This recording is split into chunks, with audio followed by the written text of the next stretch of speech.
In the dense jungles of Indonesia's remote islands back in 1964, an unusual and highly sensitive operation was unfolding. The political atmosphere in Southeast Asia was, well, volatile. Indonesia, under President Sukarno, had launched a policy of Konfrontasi, a military and political campaign aimed at opposing the formation of Malaysia. Amidst this regional turmoil, a small group of foreign missionaries and aid workers, mostly Australians, had been captured by pro-communist Indonesian rebels in the region of Dutch New Guinea, which, would later be known as West Papua. The hostages, including doctors and humanitarian staff, had been providing medical aid in isolated villages when they were suddenly taken. No official claim was made, but intelligence from the Australian government and allied sources made it clear that this wasn't just a random act. Missionaries and aid workers were busy in the villages, helping out wherever they could, when all of a sudden, they were captured. The rebels were growing bolder, and it was feared that the hostages could be used as bargaining chips, or, even worse, executed to send a political message. In response, the Australian government authorised a covert rescue mission. Codenamed Operation Brotherhood, it was one of the earliest and most discreet deployments of Australia's newly formed Special Air Service Regiment, the SASR. Their goal was simple on paper: find the hostages and bring them home. But in reality, the situation was anything but simple. The terrain was unforgiving. The Papuan highlands were wild and thick with jungle.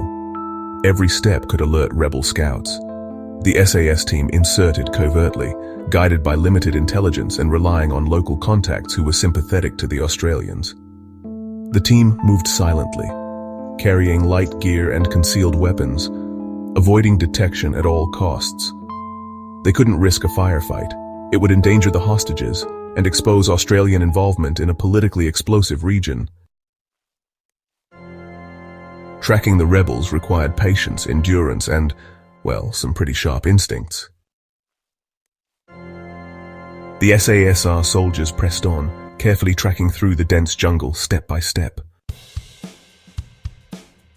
Over several tense days, the SAS team finally located a rebel encampment, nestled in a remote valley and partially hidden beneath a thick canopy of trees.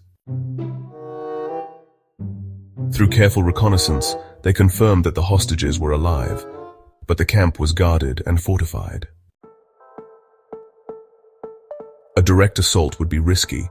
Instead, the team waited for the right moment: a shift change, a lapse in vigilance, a weakness in the perimeter. Then, under the cover of night and jungle mist, the rescue was launched. It was swift and silent. No shots fired. The team neutralized the guards quietly, secured the hostages, and slipped back into the trees before dawn. Extraction had been arranged by helicopter, but the rendezvous point was several kilometers away, and the team had to move fast. With the hostages in tow, some injured, all exhausted, the SAS team crossed rivers, trekked through thick underbrush, and navigated by moonlight. Every rustle in the dark was a possible patrol. They could not afford delay. When the helicopters finally arrived, just as clouds threatened to close in, the team loaded the hostages, signaled the pilots, and lifted off. By the time the rebels realized what had happened, the sky was empty.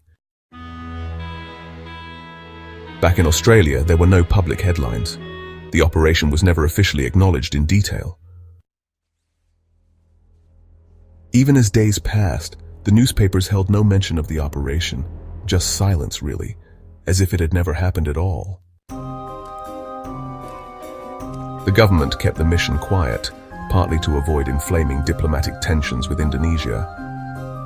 But among those in the intelligence and military community, Operation Brotherhood became a quiet legend, a textbook example of precision, discipline, and resolve under pressure.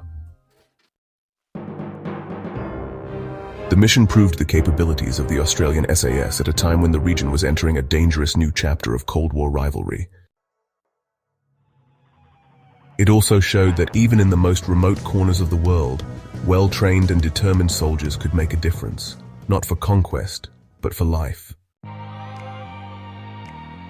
And for those who came home because of it, the name Brotherhood was no code, it was a promise kept.